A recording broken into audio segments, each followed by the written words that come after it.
Sagittarius, hello po, no? Sun, Moon, Rising, or Venus sign, this is your general reading for this coming September. Sumainyo ang kapayapaan, pagmamahal, at kaliwanagan. This is your general reading for this coming September, and this is also a timeless reading. Iba-iba nga. Pwede nga nangyari na, mangyayari pa lang, or nangyayari na. This is also a timeless reading. Iba-ibang tao, sitwasyon, pangyayari, yung mahahagap na energy. So, i-expect mo, hindi lahat is makaka-resonate ka. Piliin mo lang yung lalapat sa'yo.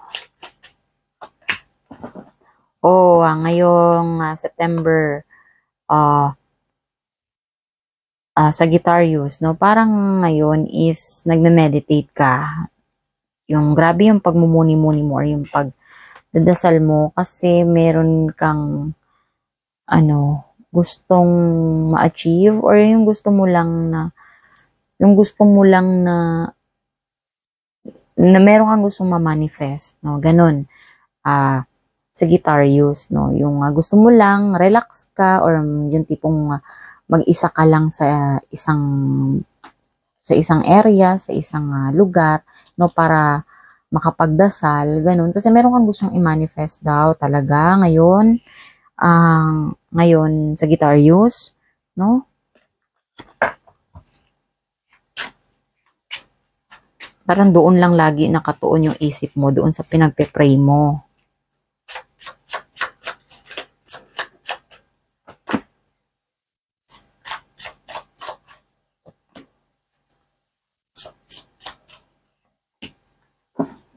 Alam mo, Sagittarius, no, bunga pa to ng mga nakaraan no, pero ngayong September is puspusan yung iyong pagdadasal, no. Kasi sa nakaraan, meron kang mga pinagdaanan, no. Ganon, Sagittarius, no. So, continuation pa to ngayong September. Alam mo yung mga nangyari daw nung nakaraan, mabibigat man yan Sagittarius, is ito daw ay meant to be. Ito daw ay kailangan mangyari, no? Or talagang kapalaran na yon na mangyari talaga, no? Kung ano man yan, Sagittarius, pero yun yung sinasabi ng cards dito, it is meant to be, it is meant to happen, no? Na kailangan yun mangyari. So, manatili ka lang daw sa iyong katapatan or manatili ka lang daw sa iyong kakayahan or manatili ka doon sa iyong nalalaman, no? Yung kabutihan. Ano ba yung katotohanan na yun sa sarili mo, no? Na meron kang potential, may kakayahan ka, na kaya mong gawin to, kaya mong iwasan to, or kaya mong pwede mong iwasan na mangyari to, gano'n, no? Yun yung mga ganong bagay. So, maniwala ka sa iyong sarili, in short, no? Kasi may mga bagay pa na hindi mo pa nadidiscover, Sagittarius, no? Yung mga potential na meron ka, no? Yung mga bagay na hindi pa kasi dumarating sa'yo, tao man yan, sitwasyon, pangyayari, no? Para kasing ngayong September is nakafocus ka sa isang sitwasyon, kaya puspusan yung iyong pagdarasal, no? Yung tipong, ito yung gusto mong mangyari, no? Dapat ito yung masunod. Yung parang ganun yung, yung tema mo ngayong September. Again, sa makaka-relate lang ito na Sagittarius, ha? So, yun, no? Ang sinasabi dito ng universe is, kailangan daw kasi mangyari yun, yung mga nakakasakit sa'yo na bagay, or mabibigat na bagay, no? No? Basta, kasi meron ka pa daw hindi pa na-discover. Alam mo yun, yung mga hidden pa sa buhay mo or hindi pa dumadating sa buhay mo, no? Hindi pa kasi yun nangyayari, no? Hindi yun siya mangyayari kung hindi kailangan na, kung hindi pa nagaganap na mawasak ka or na malondi ka, gano'n, no? Yun yung mga misery ng buhay. Yung parang unexpected miracles na darating sa'yo, gano'n. Sagittarius, basta maging totoo ka lang sa sarili mo, no? Na eto ka na ganito ka no? Na hindi ka naman masamang tao, no? Hindi ka naman alam mo yun hindi ka naman potential na tao, no? May potential ka daw no? Sagittarius. Sa isang phase ka lang kasi ng buhay, nakatingin. Yun yung sinasabi ng card. Pero meron pang ma-unlock, no? Sagittarius.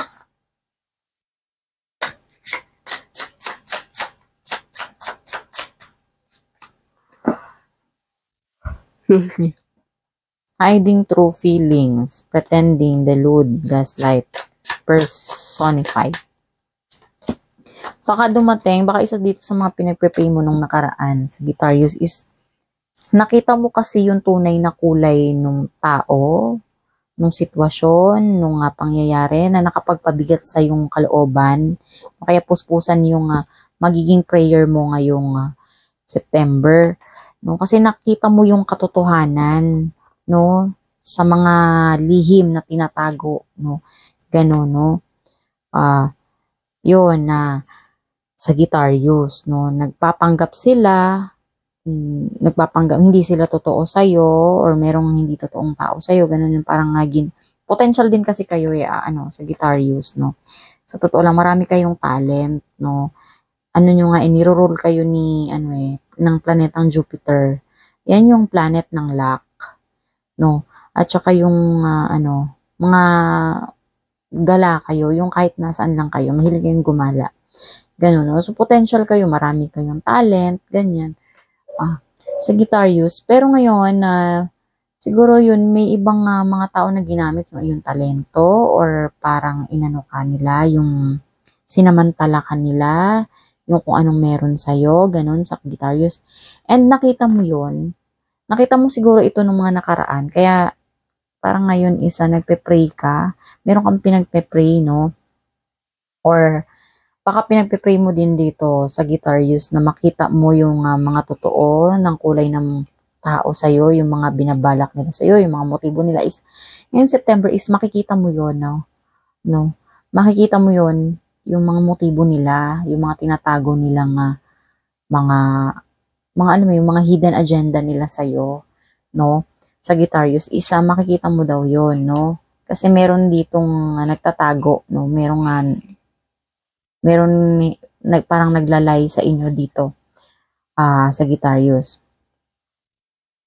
So, para medyo maiba naman yung iyong aura or maiba naman yung iyong feelings, ganyan, yung iyong mood, yung iyong vibes, makipagkita ka dun sa mga supportive friends mo, yung talaga mga trusted friends.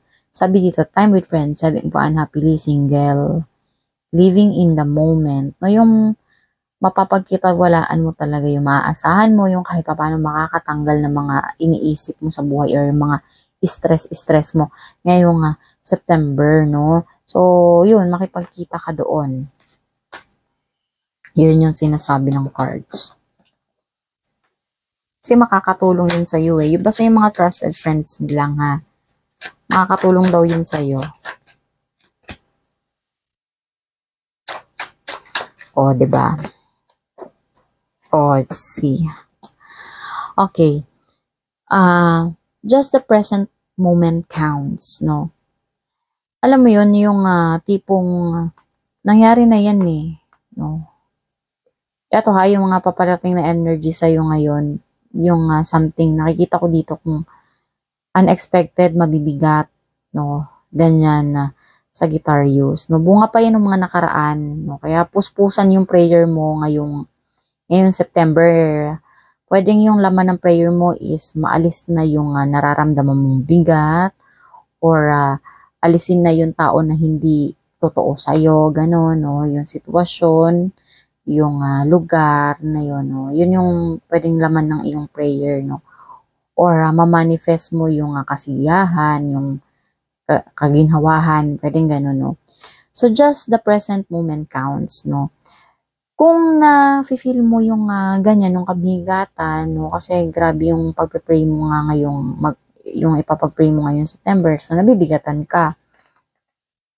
I-embrace mo, no, na okay, nabibigatan ako, pero ngayon lang to. No? Bukas makalawa is wala na ito. So, pasasalamatan ko pa rin tong momentum na ito na nabibigatan ako. No?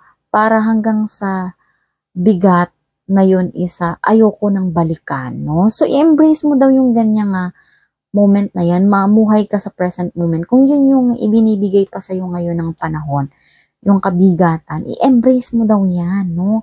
Hanggang sa sila mismo ang mawala, no? At kapag umalis na sila sa buhay mo, hindi mo na sila hanapin kasi in-embrace mo, no? Yung tipong ayoko na talagang ninamnam ko talaga yung iyak, yung bigat, yung galit, yung tampo, yung ganyan, no? So, ayaw ko na ng ganong feeling no? So, yun, kapag mag-a-appear ulit yan, baka sa ibang tao, sa ibang place, no? So, alam mo na, mananavigate mo na kung paano humindi, no? Kung paano iwasan yung mga ganong feeling, no? So, just the present moment counts. Or pwede din ito na, kung nakaka-feel ka ngayon ng sa kabila ng pinagdadaanan mo ngayon, pero alam mo yun, may mga supportive friends ka pa rin na nandyan. Kasi meron nga ditong bonding with friends, no? So, i-enjoy mo yun, no? Kung yan yung sa kabila ng mga paghihirap na pagdadaanan mo or mabibigat na pagdadaanan mo ngayong September, pero nakikita mo na nandyan yung family mo, no? Or pwede nga yung lola mo na, alam mo yun, kahit matanda na siya, pero nagagawa mo pa siyang yakapin, no? I-embrace mo siya habang nandyan pa siya. Kasi, pwede nga mangyari na masyado ka lang nakafocus doon sa mga gusto mong mamamaterialize, yung gusto mong mamanifest, no? Nandyan pa yung family mo, nandyan pa yung lolo mo or lola mo or ate mo ba, kuya mo, iba sa family members mo, no? No? Tapos, wala ka sa present moment, wala ka sa kasalukuyang sitwasyon mo na katabi mo yung loved ones mo, pero ang isip mo nandoon sa mga problema, yung isip mo nandoon sa mga kabigatan, no? Kaya nga sabi dito ng cards is just the present moment counts, no? So habang nandiyan sila, no, pahalagahan mo sila, yung kahit yung moments na yon, no? Kasi yung problema, yung kabigatan ng buhay, lilipas yan, pero yung mga kasama natin, yung mga tao sa buhay natin, alam mo, hindi, pwedeng mag-a-abroad sila or ganyan, no? So, nawala, lumipas yung momentum para sa'yo, no? Na-missed out mo yung mga ganong panahon, no? Yun, no? And wag ka daw mag-regret kung may mga bagay ka na nakakapanghinayang naman talaga, no? Na baka sumagi sa isip mo na, sana hindi ko na lang ginawa to, no? Para hindi ko nararanasan. Yung tipong ganun, ha? Sana ginawa ko to para siguro hindi mangyayari yung ganitong feeling, hindi ko siguro nararanasan yung ganitong feeling kung ganito yung ginawa ko, no? So, wag ka daw mag-regret doon, no? Kasi hindi mo pa nga nakikita, may magical nga na mangyari sa'yo. It is meant to happen nga. It is meant to be, diba? Sabi nga ng cards, no? And lumabas ang unicorn. Ano ba ang, diba? Wala namang unicorn dito sa mundo, no? Mystical yung mga unicorn. Meron dito, kabayo. Pero hindi naman yun lumilipad yung kabayo, di ba? So, unicorn is something mystical yan, kabayong lumilipad. Di ba? Napaka-magical niyan, no? So, the moment na nasa momentum ka, na-appreciate mo yung mga bagay na yan kahit na mabibigat, yung mga taong nakakatulong sa'yo habang nandyan sila, may kakayahan silang tulungan ka, or kahit yung simpleng yakapin ko or magbigay sa'yo ng suporta, no? Yun nga, i-embrace mo yun kasi alam mo at wag kang mag-regret sa buhay kasi doon mo makikita yung magical, no? Yung mga unexpected na mga pangyayari na magbibigay ng kulay ng mundo mo, no? Yung magbibigay ng meaning, no? Ng buhay. No? Parang yung buhay kasi is parang lamas lang yan, no? Para yung mga ingredients, no? Katulad halimbawa ng kailangan mo ng gumawa ng masarap na sabaw, no? 'Di ba? Kailangan mo ng sabihin natin ng masarap na spaghetti, no? 'Di ba ano bang kailangan ng spaghetti? Asin, no? Asukal. Kailangan mo ng balanse, no? Kaya kailangan mo ng matamis at ng alat, no? Kailangan mo ng kamatis, ng tomato o ng tomato paste, no? ng mga ketchup. So, yun, ng cheese, di ba, para sumarap, no? So, yan, kailangan mo din ng bawang, sibuyas, no? Ganyan, no? Di ba? Mga lamas lang yan ng buhay, no? Kapag wala yung mga yan, no? Hindi sasarap yung isang putahe, no? So, ganyan, No, wag ka lang daw mag-regret kasi hindi kailangan ika-regret, no, yung mga pinagdadaanan mo ngayon sa Sagittarius, no. Kasi yun na meant to be. Ito ay talagang nakatadhanang mangyari for your highest good, no. And yun, para siguro makita mo yung mabubuting bagay na nasa paligid mo habang nandyan pa, habang available pa. So yun yung readings mo for this coming July. July, sorry ha. Baka may in relation sa inyo dito na July. No? Sagittarius. So, sabi sa iyo ni Archangel Athena, it is safe for you to be powerful. Ligtas ka daw na parang maging powerful, makapangyarihan, ganun. You know how to be powerful in a loving way that benefits others as well as yourself, no? Alam mo daw kung paano daw maging powerful, no? Sa mabuting pamamaraan, in a loving way, no? Sa mapagmahal na pamamaraan, no? Yung makakabenepisyo yung iba at syempre yung iyong sarili kapag powerful ka in a loving way, no? So yun yung message mo for this coming September. So yun lang, thank you, bye.